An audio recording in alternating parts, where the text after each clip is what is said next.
Olá, pessoas! Vamos bater 3 bitzinhos de prosa? Hoje a gente está aqui com a Juliana, que é cientista de dados da MRV, e a gente vai falar sobre Python versus R. O que é melhor?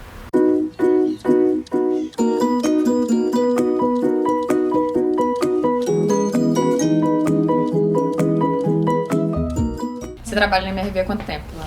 Eu tô lá aproximadamente uns 7 meses. 7 meses? Uma taxa de erro de 1 mês pra cima pra baixo. A cientista de dados tem que ter a taxa de erro.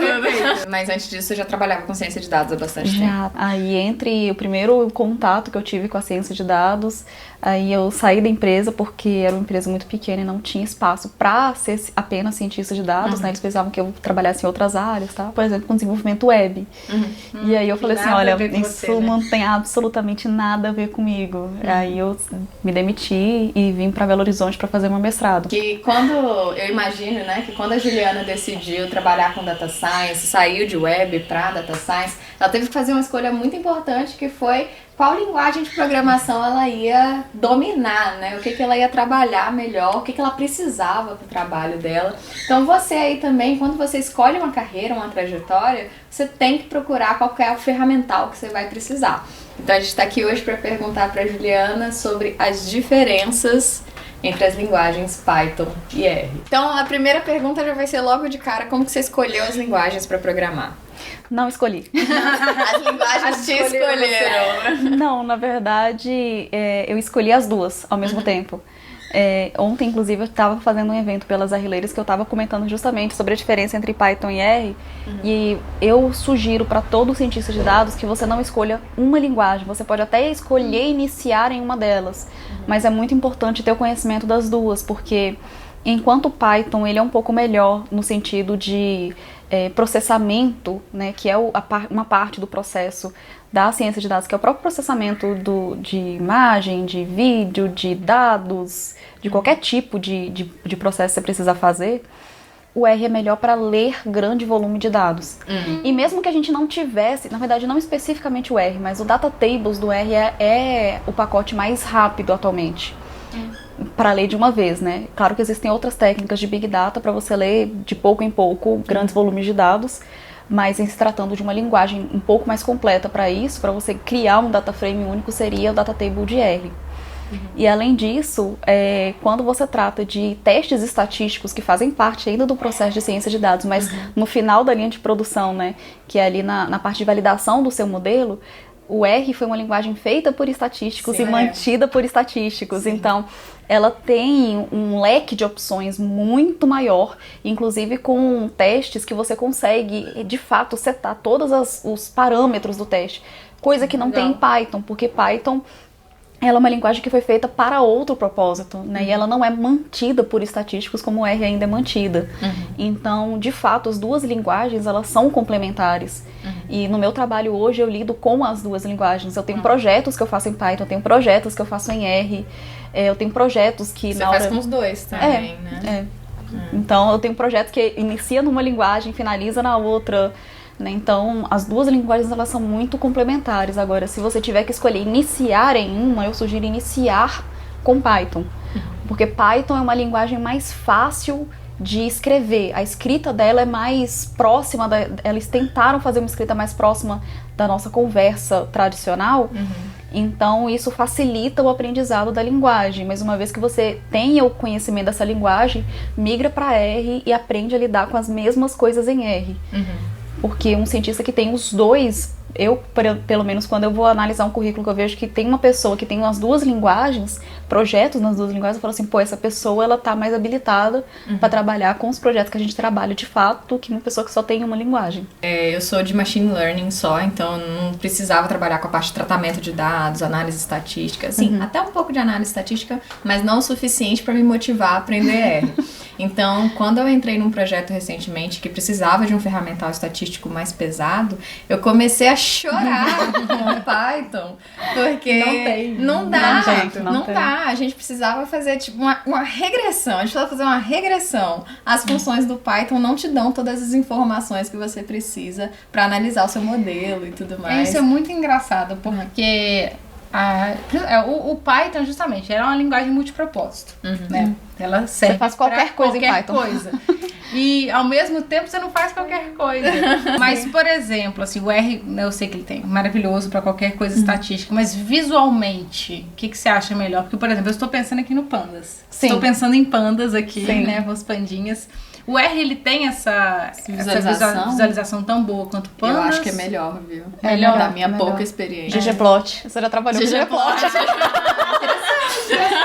O ggplot, além dele ter uma visualização um pouco mais bonitinha, ele é mais fácil de você setar um plot em cima do outro do que trabalhando em cima do Pandas. Nossa, Ou isso é trabalhando ótimo. com o Matplotlib. Na verdade, eu já abandonei o Matplotlib há algum tempo e eu mudei pro É Seaborn.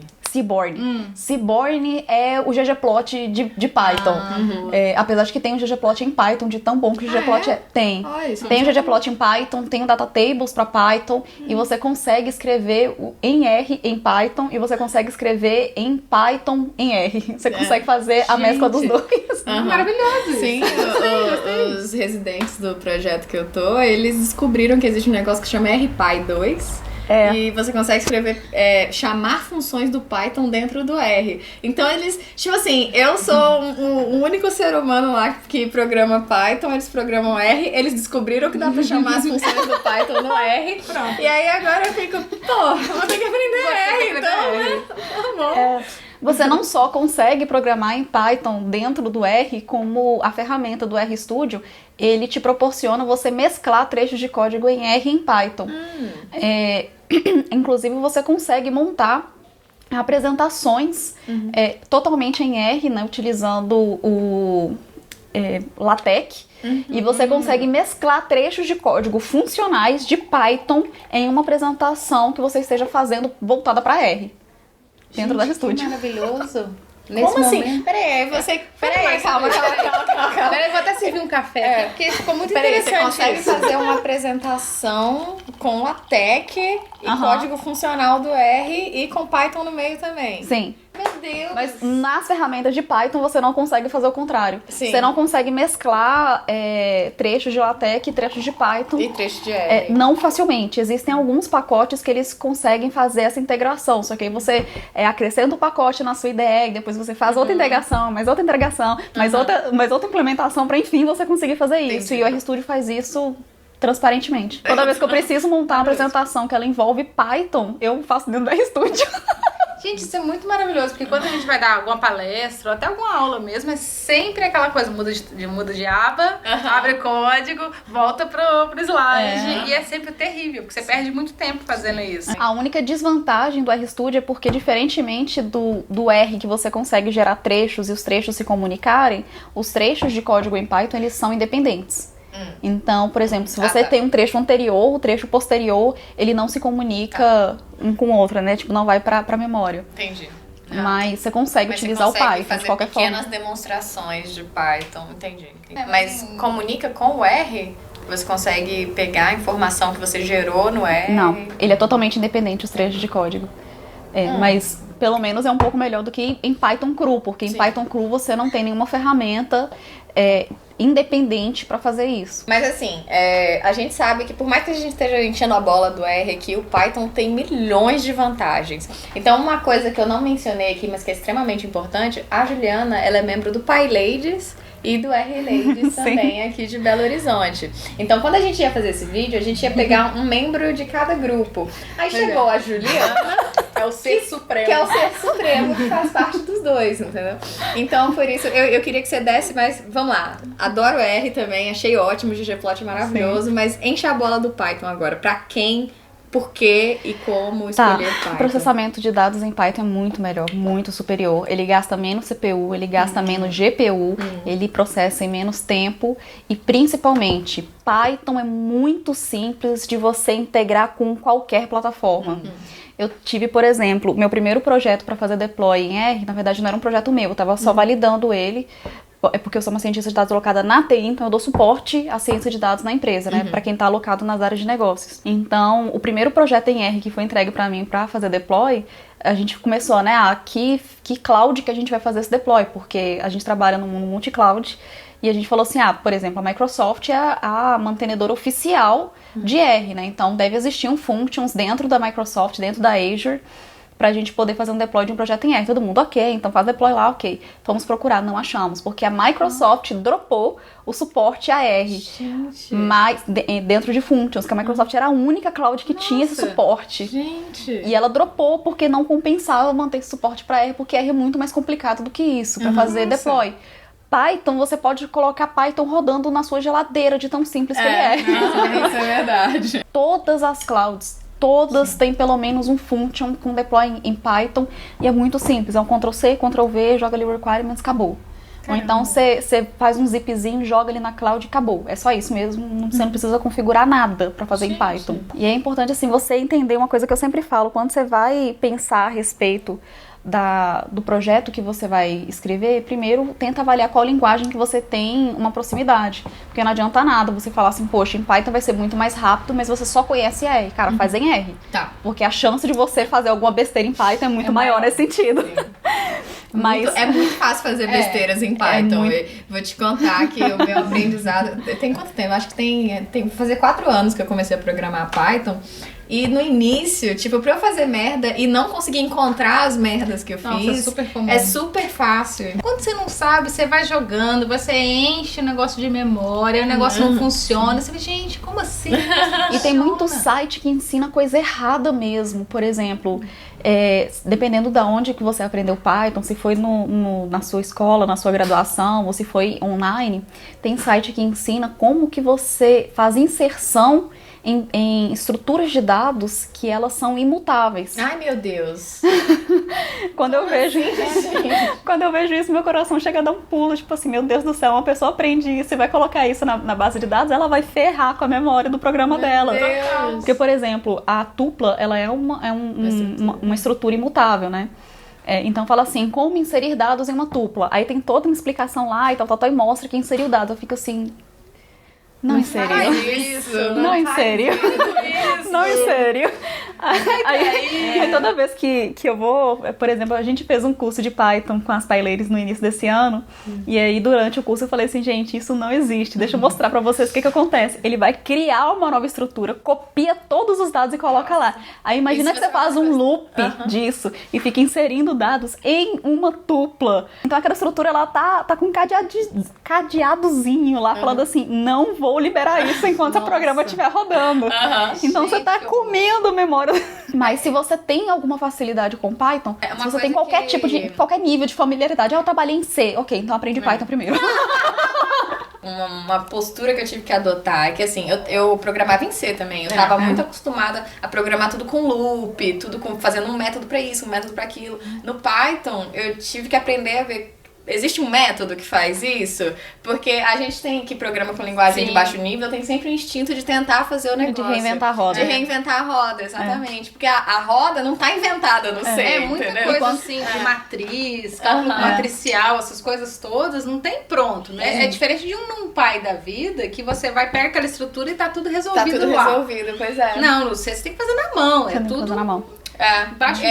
Eu acho que programador Python é ferramenteiro, sabe? Tipo, tem que conhecer, tem que conhecer a caixa de ferramentas. Tem que conhecer a caixa de ferramentas. É que nem você ser um cientista de dados que você não conhece nenhuma metodologia da área de inteligência artificial. Eu falo da área de inteligência artificial porque dentro de inteligência artificial tem machine learning, dentro de machine learning tem deep learning e blá blá blá, né? Então, vídeo sobre isso, tá? Tá a nossa playlist aqui sobre Data Science, tá junto com a Lura. Assistam. Inclusive, a Lura, 10% de desconto, passando aqui, ó.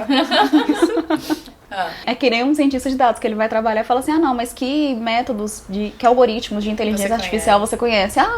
Não, nada. Só tá no inteligência artificial, conheço. Já ouvi falar. Mas aparece, viu, esse tipo de currículo pra gente. Eu não tenho essa familiaridade toda com R, mas ele também é assim, tipo, você tem que conhecer a caixa de ferramentas, você tem que saber mexer... Mais ou menos. R é um pouco diferente. Você não precisa exatamente conhecer como fazer funções, porque isso não necessariamente vai te fazer uma diferença. Mas você saber como as funções do R funcionam, e principalmente como estatística funciona, muito mais importante. Sim. Porque no caso de R, por exemplo, o ggplot, eu não sei se você já viu, que você pode colocar lá o data frame, aí você coloca um til e coloca ali o que você quer que seja plotado, né? A primeira vez que você olha aquilo, você fala macumba. Você fala assim, isso de repente é algum tipo de magia, né? Não vou nem falar macumba porque tem coisa muito legal aí. Isso aqui é magia. É a primeira coisa que você olha quando você observa essa notação. Agora, com o tempo, você começa a entender como que o R ele funciona, e ele basicamente funciona de forma estatística. Se você tem um entendimento estatístico, a escrita dele é uma escrita estatística. Então você não precisa ser o estatístico mor para poder trabalhar em R. Mas é interessante você entender o básico da estatística de R para você conseguir trabalhar bem com R. Agora, sem entender nada de estatística, você consegue trabalhar com R. Era isso que eu ia perguntar. Você só não vai trabalhar tão bem quanto uma pessoa que entende da estatística, por exemplo. Você tem que escrever a função. Você escreve literalmente, você escreve a função. Chocada. Você tem que escrever a função. Eu acho que talvez seja por isso que o R também tem muita familiaridade com outras áreas que não tecnologia, né? A galera da biologia sempre usa R, porque é a galera que usa estatística o tempo inteiro. A galera da saúde usa R porque... Ou SPSS, né? Que tem eu não sei nem. E tem o SAS também. Tem o SAS também, tem a galera. SAS, o que é? SAS é um software estatístico. Tá. Só que aí depende da pessoa entender estatística. Então, também. muita gente que sabe muito estatística acaba migrando pra isso. Vamos combinar que se você tá usando R, SAS, essas coisas, você vai fazer trabalho de estatística, né? Você vai fazer uma análise, você tem que saber. Então, eu acho que, tipo, se a pessoa tá com a intenção de aprender o R, ela tem que entender onde ela vai usar aquilo. E onde ela vai usar aquilo depende de conhecimento estatístico também. Então, tá meio que relacionado. Não adianta, quero aprender R. Por que você quer aprender R? E você trabalha com web, né? E você não trabalha com nada a ver com dados. Pois Você não tem que aprender R por causa disso, né? Eu frequentemente sou questionada assim, qual que é a melhor linguagem pra aprender? Eu falo assim, o que você já sabe? Não, o que você já sabe pra começo de conversa? A pessoa fala assim, eu já entendo de Python. Eu falei, então mantenha esse entendimento e aprende sobre as metodologias. Isso nesse momento é mais importante. Eu já entendo de R. Então mantenha esse entendimento e aprofunda um pouco mais nas metodologias de IA. Eu já entendo de IA. Ok, e qual metodologia, qual linguagem você conhece? O programa em IA com Java. Aí eu fico assim, então... O que aconteceu com a sua vida nessa trajetória? Não, mentira, mas já me falaram que tem como. Tem e como. Que não é Na tão verdade, difícil. Java é a terceira linguagem mais utilizada para data science. Não, mas Java eu não recomendo para ninguém. Porque ou você trabalha javamente lindo, ou você... Javamente lindo. O Java, ele tem um potencial de fazer merda. Porque o Java, o garbage collector dele é automático. E se você não souber trabalhar de forma ao garbage collector entender que existe garbage ali...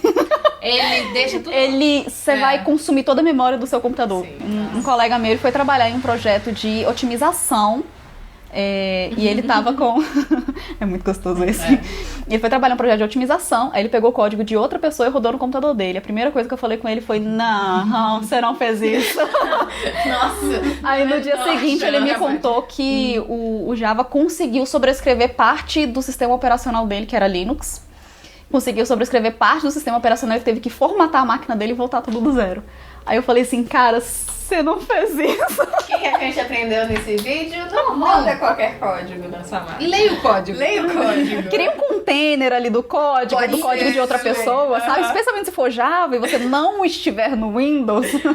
Que o Windows pelo menos protege a parte que ocupa o sistema operacional. Linux nem todos. Agora, deploys à parte, assim, pra atender também a galera que vai trabalhar só com pesquisa, só com avaliação de métodos, assim, sem se preocupar com onde aquilo vai ser, onde aquilo vai estar rodando e tal. Você acha que faz diferença, mesmo assim, o Python ou o R, o uso das duas linguagens? Olha, pra pesquisa, eu sugiro muito usar R.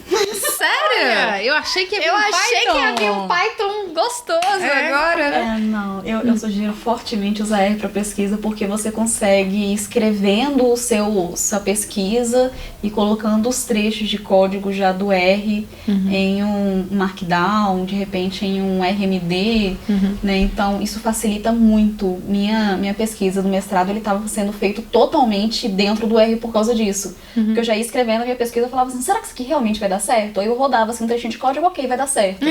E você vai escrevendo escrevendo seu TCC todo, sua dissertação toda, sua tese toda, né? Com trechinhos de código no meio? Com trechos de código no meio. Caramba. E você consegue fazer capa, contra capa, você consegue fazer tudo.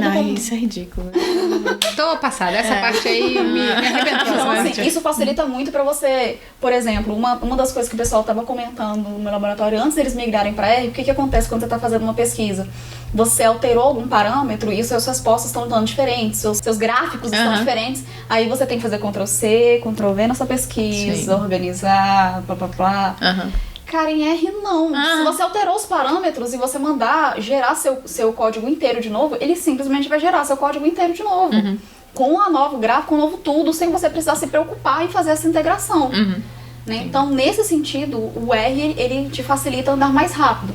Você pode ter uma curva de aprendizado do R um pouco maior, mas no final das contas, essa curva vai ser recompensada pelo fato de que sua estrutura no final, tipo assim, alterações de última hora que seu orientador pede, que sempre pede, né? Não, muda esse parâmetro aqui pra ver como é que vai acontecer. Você muda o parâmetro, gera o TCC todinho de novo e entrega pra ele aqui, tá aqui com o parâmetro alterado. Pronto. Achei isso tão lindo. Quando fala muda emocionada. esse parâmetro aqui, eu falo não. Já chorei aqui. Eu fiz todo o meu mestrado em Python mesmo, sofrendo mesmo pra mudar parâmetros. E você tinha que mudar os parâmetros e passar tudo de novo. Mas assim, Não tem problema. mas pensando assim em algumas outras abordagens, que a gente falou muito de questão estatística e tal, mas se a gente for passar um pouquinho pra Deep Learning, que a gente vai ter que usar um PyTorch da vida, verdade. Aí o Python já é... O Python, ele é mais rápido. Mas tem biblioteca de Deep Learning pra R? Não, né? Tem. Tem. Inclusive, praticamente todas as de Python, elas têm. Já estão. Inclusive, as da Google, que foram criadas para Python, você consegue rodar em R. Gente, que maravilhoso. Você perde um pouquinho ali da performance, porque o core das bibliotecas continua sendo em Python. Tá. Mas a mesma coisa acontece quando você tenta rodar algumas coisas que são de R em Python. Você perde um pouquinho, porque o core não tá foi em feito R, mas... Você tentou, eu achei super legal que ela tentou uma coisa que falou, não, olha o Python aí. Eu tentei, gente. Eu juro que eu tentei. Ela foi na serenidade, não. Tudo bem, eu aceito. Eu vou continuar programando Python, tá? Desculpa, eu sei Python. Não, mas então vamos listar. Você quer... Isso aí que eu queria... Vamos lá, prós e contras. Prós e contras. Python. Leitura de grandes datasets em que você não está fazendo nenhuma técnica de Big Data. R vence. Não especificamente o R, o Data Tables de R vence. Inclusive, o Data Tables de R em Python vence do Pandas. Nossa senhora. Tudo bem, entendemos. Acho que a gente trouxe a pessoa errada aqui. A gente tava querendo fazer um Python versus. Esperava um equilíbrio na discussão. Mas tem um equilíbrio, que é a próxima parte. Tá, beleza. 2. Processamento de dados. Python vence.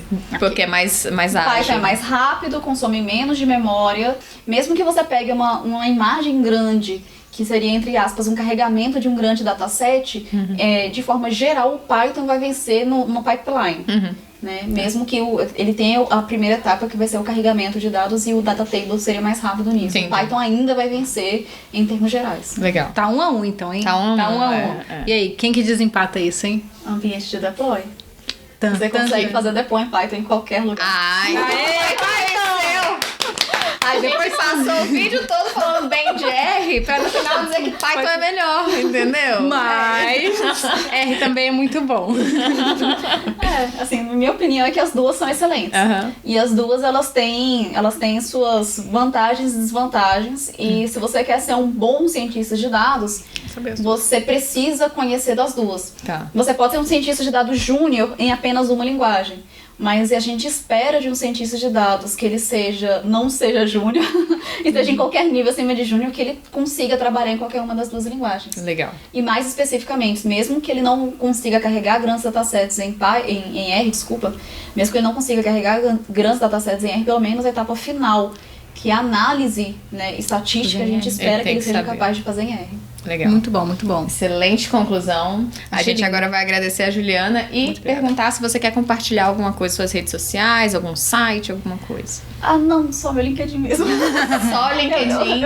A gente tem entrevistado pessoas muito reservadas aqui. Todo mundo só dá o LinkedIn, uma coisa. O LinkedIn Juliana Guamá, né? Juliana Guamá, ela é muito acessível, pode procurar ela por lá. Então é isso, gente. Agradecer a Juliana. Muito obrigada pela participação. Espero que vocês tenham gostado desse vídeo e até semana que vem. Dê like, compartilha. Manda pra todo mundo aí. Entra no Pai Ladies, entra no Ar Ladies. E é isso. Beijo no cocoro. Tchau, tchau. Deixa eu só regravar o início. Por quê? Porque a gente não apresentou a Juliana. Mas ela se apresentou, Não sei. Você quer? Então, Só- beleza. Tá.